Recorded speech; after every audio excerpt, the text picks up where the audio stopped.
ఓం శ్రీ సాయిరామ్.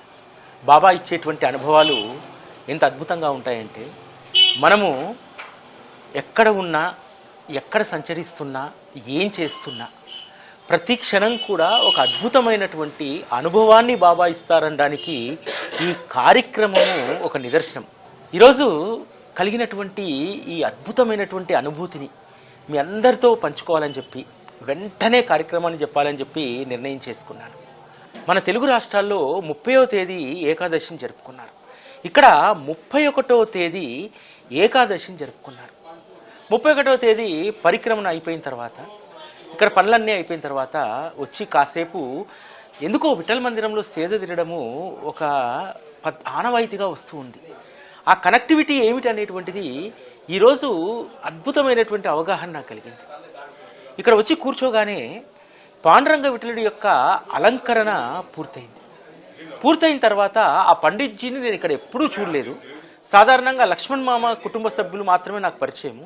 ఇక్కడ పూజ చేసేటువంటి ఒక పండితుడు, వారు కొత్తగా ఇక్కడ చేస్తున్నట్టున్నారు. నన్ను చూడగానే పిలిచి అలంకరణ పూర్తయింది, హారతి ఇవ్వండి అన్నారు. బయట లక్ష్మణ మామకు సంబంధించినటువంటి 2 వారసులు బయట ఉన్నారు. వారిని కాదని నన్ను ఎందుకు పిలిచారు అని చెప్పి హారతి ఇస్తున్నప్పుడు ఆలోచించాను. ఈ ప్రాంగణము దాస్గన్ మహారాజ్ గారు కొన్ని సంవత్సరాల పాటు షిరిడీలో వారి నివాసంగా ఏర్పాటు చేసుకున్నారు. అంతేకాదు ఈ వైకుంఠ ఏకాదశి రోజే దాస్గన్ మహారాజ్ గారు జన్మించారు. ఎందుకంటే ఈ మందిరం అన్నా, ఇక్కడ కూర్చోవడం అన్నా, షిరిడీకి వచ్చినప్పుడు ఇక్కడ అడుగు పెట్టకుండా వెళ్ళినటువంటి సందర్భమే లేదు. అంత అద్భుతమైనటువంటి ఈ ప్రాంగణంలో ఈరోజు దాస్గన్ మహారాజ్ గారే స్వయంగా ఆ పూజారికి ప్రేరణ కలిగించారేమో. ఎందుకంటే ఇక్కడ స్థాపించినటువంటి విఠలమూర్తి దాస్గన్ మహారాజ్ గారి యొక్క చేతుల మీదుగా ప్రతిష్ఠించబడ్డది. అంతేకాదు ఈ మందిరానికి గొప్ప చరిత్ర, గొప్ప వైశిష్టం ఇక్కడ దాగి ఉంది. చాలామంది మన వారికి తెలియదు. దాస్గన్ మహారాజును నేను ప్రేమిస్తున్నానని చెప్పాను అనుకున్నాను.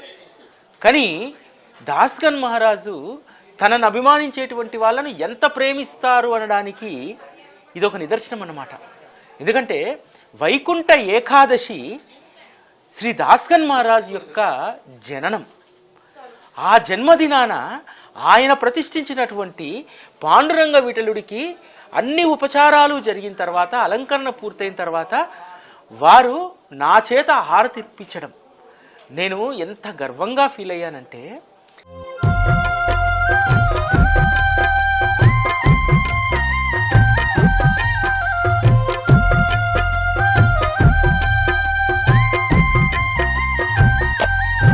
साई रहम नजर करना, बच्चों का पालन करना, साई रहम नजर करना, बच्चों का पालन करना, साई रहम नजर करना, साई रहम नजर करना, बच्चों का पालन करना, बाबा रहम नजर करना, बच्चों का पालन करना.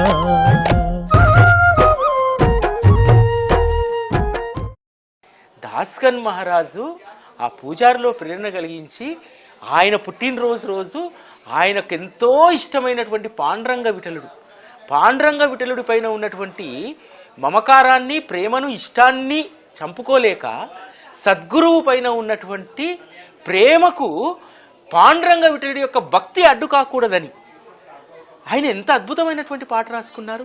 షిరిడి మాఝే పండరిపూర సాయిబాబా రమావర. షిరిడియే నా పండరిపురం, సాయిబాబాయే నా రమావరుడు పాండురంగ విఠలుడు. బాబా, నా హృదయంలో భక్తిని ఎప్పుడూ కూడా చంద్రభాగా నది వలె దాన్ని సజీవంగా ఉంచు. చంద్రభాగా నదిలో నీరు ఎంత జీవంగా ఉంటాయో, ఎప్పుడూ కూడా అది జీవనదియో, నా హృదయంలో కూడా నా భక్తి శ్రద్ధలను ఆ విధంగా చంద్రభాగా నది ప్రవాహం వలె నా భక్తి శ్రద్ధలన్నీ కూడా ఎప్పుడూ సజీవంగా ఉండాలి మీ పట్ల అని చెప్పి రాసుకున్నటువంటి అద్భుతమైనటువంటి హారతి కదా. దాస్గన్ మహారాజు ఈ హారతి ఎప్పుడు పాడినా చివరికి వచ్చేసరికి ఆయన గొంతు తొణికిసలాడేదట, గొంతు వణికేది. ఎందుకంటే ఆయన రాసుకున్నటువంటి ఇంత అద్భుతమైనటువంటి పాటలో తను పాండురంగడి పైన తన యొక్క భక్తిని ప్రేమను వదులుకోలేదు. అలా అని చెప్పి సద్గురువు భక్తికి పాండురంగడి యొక్క భక్తి ఏమైనా అక్కడ భక్తి పూర్ణంగా లేకపోతే సద్గురువు పట్ల అంకితమైనటువంటి భావాన్ని సేవను చేయలేనటువంటి దాంతో ఈ రెండింటినీ మిళితం చేసినటువంటి గొప్ప మహాత్ములు శ్రీ దాస్గన్ మహారాజ్. అందుకని ఈ ప్రాంగణానికి అత్యంత ఒక విలువ ఉంది. ఆ విలువ తెలిసినటువంటి వాళ్ళు షిరిడీకి వచ్చినటువంటి ప్రతి ఒక్కరూ కూడా, మన తెలుగు వాళ్ళకి చాలామందికి ఇక్కడ విలువ తెలియదు, కానీ చాలామంది ఇతర రాష్ట్రాల నుంచి వచ్చేటువంటి వారు దాస్గన్ మహారాజును అభిమానించేటువంటి వారు, ముఖ్యంగా ముంబై నుంచి వచ్చేటువంటి భక్తులు షిరిడీలో సమాధి మందిరం దర్శనాన్ని ఎంత అద్భుతంగా అనుభవిస్తారో ఇక్కడ ఈ విఠల మందిరము, ఇక్కడ ఉన్నటువంటి శ్రీ దాస్గన్ మహారాజ్ యొక్క చిత్రపటాన్ని అంత ఆరాధనాభావంగా వారు ఇక్కడ పూజిస్తారు. ఈ విఠల మందిరానికి కూడా ఉన్నటువంటి ప్రత్యేకత ఏమిటో తెలుసా? ఈ ఊరి గ్రామకరణమైనటువంటి శ్రీ లక్ష్మణ్ మామ వారు ఒకసారి పండరిపురం వెళ్తారు. వెళ్ళినప్పుడు చంద్రభాగా నది తీరాన పాండురంగడి యొక్క మూర్తి శిల అక్కడ పడి ఉంటుంది. దాన్ని ఒక 10 మంది కలిసి లాక్కొచ్చి ఒడ్డున పెడతారు. ఆ తర్వాత మళ్ళీ షిరిడీకి వస్తారు. వచ్చినప్పుడు బాబా అంటారు, అరే పాండురంగడు వస్తా అంటే తీసుకురాలేదు లక్ష్మణ్, నువ్వు పాండురంగుని వదిలిపెట్టి వచ్చేసావు చంద్రభాగా నది తీరాన, నువ్వు ఆ పాండురంగుని తీసుకురా అంటారు. బాబా పాండురంగడి యొక్క మూర్తి 4-5 లాగితే తప్ప ఒడ్డుకు రాలేదు, నేను ఒక్కరిని ఎలా తెచ్చేది బాబా అంటే, వెళ్ళురా నీకోసం పాండురంగడు ఎదురు చూస్తున్నాడు, ఆ పాండురంగని తీసుకురా అంటే అసలు ఇంటికి రాకుండానే ఆ ద్వారకామాయి నుంచి అట్నుంచటే పండరిపురం వెళ్ళి ఆ పక్కన పెట్టినటువంటి ఈ పాండురంగని యొక్క మూర్తిని లేపితే లక్ష్మణమామ అలవోకగా చంటి పిల్లవాడు సంఖలోకి వచ్చినట్టు వచ్చాడట. ఆ మూర్తిని తీసుకొచ్చి బాబా దగ్గర చూపెడితే ఇది నీ ఇంట్లో పెట్టుకో అని అన్నారు. దాస్గన్ మహారాజ్ వద్ద లక్ష్మణమామ ఈ విఠలుడి యొక్క విగ్రహ ప్రతిష్టాపన గురించి ప్రస్తావిస్తారు. దాస్గన్ మహారాజ్ చెప్తారు, ఒక్క విఠలుడు ఎందుకు, రుక్మిణి లేనటువంటి విఠలుడిని మనం ఎలా పెడతాం లక్ష్మణమామ, కాబట్టి రుక్మిణి సమేత విఠలుడిని మనం ఇక్కడ ప్రతిష్టాపిస్తామని చెప్పి అంటే లక్ష్మణ్ మామ దాస్గన్ మహారాజ్ గారి యొక్క చేతుల మీదుగా, మహారాజ్ మీకంటే ధన్యులు పుణ్యులు ఎవరుంటారు, మీరే ఈ విగ్రహాన్ని ప్రతిష్టాపన చేయడానికి నిజమైనటువంటి అర్హత కలిగినటువంటి వారని చెప్పి దాస్గన్ మహారాజ్ గారి యొక్క చేతుల మీదుగా విఠలుడి యొక్క విగ్రహాన్ని ఇక్కడ ప్రతిష్టాపన చేసుకుంటారు. ఇక్కడ ఎంత అద్భుతమైనటువంటి లీల అంటే, దాస్గన్ మహారాజుకు విఠలుడి పైన ప్రేమ కదా, మరి ఇక్కడ విఠలుడు లేకుండా దాస్గన్ మహారాజ్ ఎలా ఉంటాడు? నాకు తెలిసి బాబా ఖచ్చితంగా దాస్గన్ మహారాజ్ కోసమే ఆ విఠలమూర్తిని ఇక్కడికి తెప్పించారేమో అనిపిస్తుంది. ఎందుకంటే దాస్గన్ మహారాజు లక్ష్మణ్ మామ ఇంట్లో ఇదే ప్రాంగణంలో కూర్చొని ఆనందానుభవం అనేటువంటి గ్రంథాలని, అదేవిధంగా స్తవన మంజరిని కూడా మొదట గణపతి ప్రార్థన ఇక్కడ రాసుకొని, అంటే తనకి ఇష్టదైవమైనటువంటి విఠలుడు కదా, ఇక్కడ స్తవన మంజరికి ఓంకారాన్ని దిద్ది గణపతి ప్రార్థన ఇక్కడ ప్రారంభించి తన గురువుకు ఇష్టమైనటువంటి ఎవరైతే దాస్గన్ మహారాజు యొక్క గురువు ఉన్నారో వామన్ శాస్త్రి శివభక్తుడు, అందుకని మహేశ్వర క్షేత్రంలో దాన్ని పూర్తి చేశారు. ఆ తరువాత ఆ స్తవన మంజరిని తీసుకొచ్చి తనకు సర్వస్వము అయినటువంటి సాయినాథుని ఎదుట దాన్ని కీర్తన చేసి దాస్గన్ మహారాజు ఈరోజు మనందరికీ కూడా ఎంతో మేలు చేశారు. दासगणु कहे अब क्या बोलूं, दासगणु कहे अब क्या बोलूं, दासगणु कहे अब क्या बोलूं, थक गई मेरी रसना, साई थक गई मेरी रसना. దాస్గన్ మహారాజ్కు బాబా మార్గంలో ఒక ప్రత్యేకమైనటువంటి స్థానం ఉంది. ఏంటంటే దాస్గన్ మహారాజు కీర్తనా సాంప్రదాయాన్ని నిలబెట్టడంలో, అంటే కేవలం బాబాకు సంబంధించినటువంటి ఆ సమయంలోనే మాత్రమే కాదు, ఈరోజు మహారాష్ట్ర మధ్య భారతదేశంలో కీర్తనా సాంప్రదాయం ఈ విధంగా సజీవంగా ఉంది అంటే దాస్గన్ మహారాజ్ గారు లాంటి యొక్క గొప్ప మహాశయుని యొక్క కృషి. ఎందుకంటే ఆ రోజుల్లో కూడా అనేక మంది కీర్తనకారులు ఉన్నారు, కానీ దాస్గన్ మహారాజ్ గారి యొక్క శైలి చాలా విభిన్నమైనటువంటిది. తన గురువు ఏదైతే నిర్దేశించారో శ్రీ సాయిబాబా, కీర్తన అంటే ఆడంబరం కాదు, ఆర్తి ఉండాలి, భక్తుల హృదయాల్లో ప్రేమను ఉప్పొంగించగలగాలి. నిజంగా దాస్గన్ మహారాజ్ గారు లాంటి ఒక నాకు అలౌకికమైనటువంటి గురువు నాకు లేకుండా ఉంటే నేను కూడా సాయి గురుకులాన్ని ఇంత ప్రేమపూర్వకంగా చెప్పనటువంటి వాడినేమో అనిపిస్తుంది. ఎందుకంటే బాబా చెప్పినటువంటి దాన్ని దాస్గన్ మహారాజ్ గారు పట్టుకున్నారు. ఆడంబరం కాదు, ఆర్తి కావాలి. ఎవరైతే ఆ కీర్తన వినడానికి వస్తారో ఆ భావికుల యొక్క హృదయాల్లో ప్రేమ ఉప్పొంగాలి. ఇది దాస్గన్ మహారాజ్కు బాబా బోధించినటువంటిది. దాస్గన్ మహారాజ్ పట్ల ఒక భక్తి, శ్రద్ధ, అభిమానం, గౌరవం కలిగినటువంటి నాలాంటి వాడికి అదే రకమైనటువంటి ప్రేమను అందరికీ పంచేటువంటి ఒక గొప్ప సౌభాగ్యాన్ని శ్రీ సాయిబాబా అనుగ్రహించారనడంలో ఇందులో ఏమాత్రం కూడా అనుమానం లేదు. साई रहम नजर करना, बच्चों का पालन करना. बाबा रहम नजर करना, बच्चों का पालन करना. బాబా ఒక్కొక్క భక్తుల్ని ఒక్కొక్క రకంగా తీర్చిదిద్దుతాడు. అందరినీ కూడా ఒకే ఘాటిన బాబా కట్టేయరు. ప్రతి ఒక్కరికి కూడా ఒక భిన్నమైనటువంటి విభిన్నమైనటువంటి పాత్రని ఇస్తారు. దాస్గన్ మహారాజుకు కూడా అలాంటి పాత్రనే ఇచ్చారు. నాకు ఎంత గర్వంగా ఉందంటే నా సద్గురు శ్రీ సాయిబాబా యొక్క ఆలోచన, ఒక భక్తుడి పట్ల ఆయనకు ఉండేటువంటి ఒక ప్రేమ, శ్రద్ధ, ఈ విఠల మందిరం ఒక నిదర్శనం. మనం ముందు మాట్లాడుకున్నట్టు దాస్గన్ మహారాజు ఇక్కడ ఉన్నారనుకోండి, ప్రాణం విఠలుడి పైకి లాగుతుంది కదా పండరిపురానికి. ఆ పండరిపురానికి మనస్సు లాగకుండా ఉండడానికి బాబా పాండురంగ విఠలున్నే ఇక్కడికి తీసుకొచ్చారు. అంతేకాదు దాస్గన్ మహారాజు వారి యొక్క చివరి అంకంలో ఇంకా ఒక కోరిక ఉండేది, చాలా రోజుల నుంచి కోరిక ఉండేది. నాకు పండరిపూర్లో ఒక శాశ్వత నివాసం కావాలని చెప్పి. బాబా శరీరంతో ఉన్నన్ని రోజులు దాస్గన్ మహారాజుకు పండరిపూర్లో శాశ్వత నివాసం లేదు, గృహాన్ని కొనుక్కోలేకపోయారు. బాబా మహాసమాధి తర్వాత పండరిపూర్లో దాస్గన్ మహారాజు గృహాన్ని కొనుగోలు చేశారు. ఆ గృహం కూడా ఎంత అద్భుతంగా అంటే అనేక గృహాలను చూస్తే ఏ గృహం కూడా నచ్చదు. కానీ ఒక మధ్యవర్తి చంద్రభాగా నది తీరాన గృహాన్ని చూపెడితే అక్కడ వెళ్ళేసరికి బాబా యొక్క చిత్రపటం, నిలువెత్తు చిత్రపటం అక్కడ ఉంటుంది.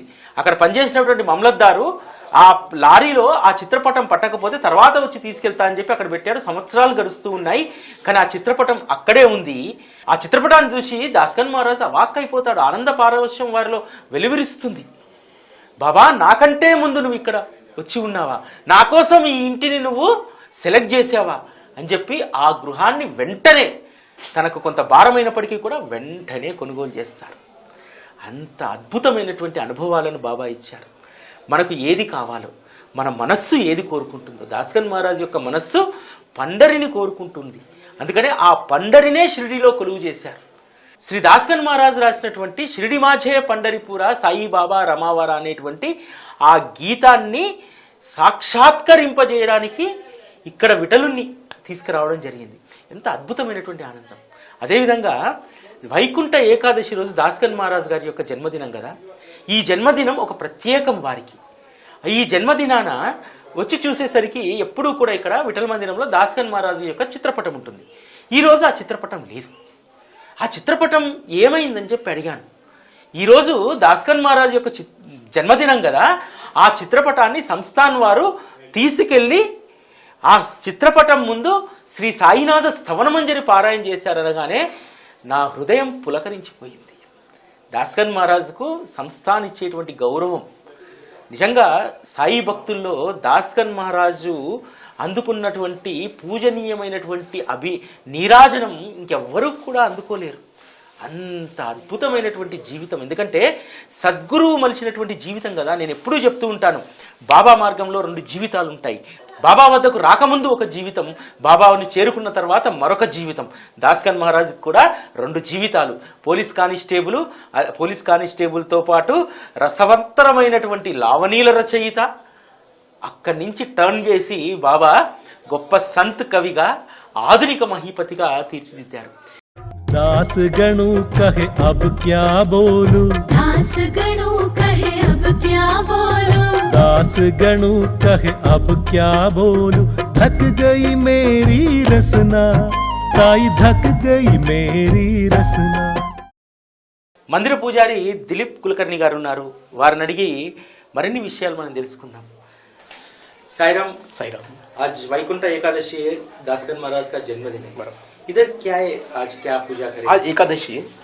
एकादशी में इधर पूजा अर्चना होता है और नैवेद्य पर प्रसाद, खिचड़ी का प्रसाद वो भक्त लोगों के लिए बांट देता है ऐसा।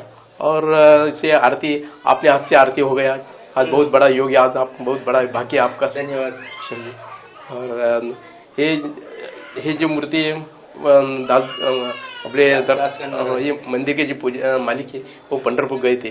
वो उधर मूर्ति पानी से आया, वो मूर्ति वो घोड़े के ऊपर इधर लेके आया तो बाबा को दिखा। बाबा ने तो बोला कि तुम इधर स्थापना करो। बाबा के हाथ में इधर ये मूर्ति स्थापना हो गए ऐसे ही। और दासगणु महाराज ने बोला कि शिरडी मेरा पंढरपुर आरती वो चालू ऐसे। ఇప్పుడు మనము దాసగన్ మహారాజు చిత్రపటం సంస్థాన్ ఎక్కడ ఏర్పాటు చేసింది, అక్కడ స్తవన్ మంజరి పారాయణ జరిగినటువంటి ప్రాంగణాన్ని కూడా ఈరోజు దర్శించుకుందాం మనం.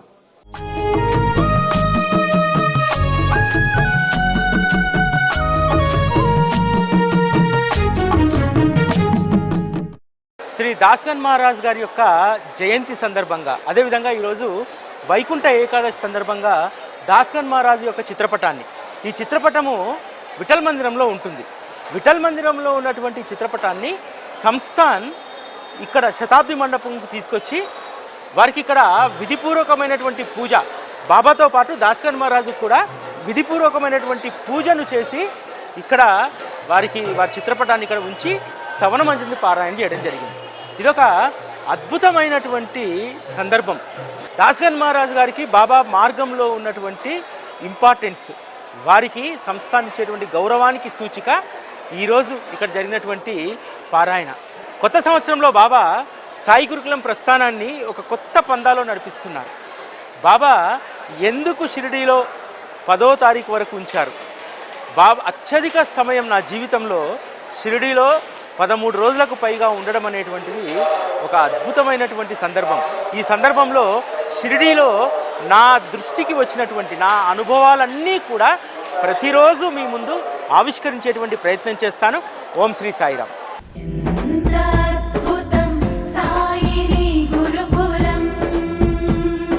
శిక్షణే తప్ప శిక్షలు లేని శరణాగతి సౌదం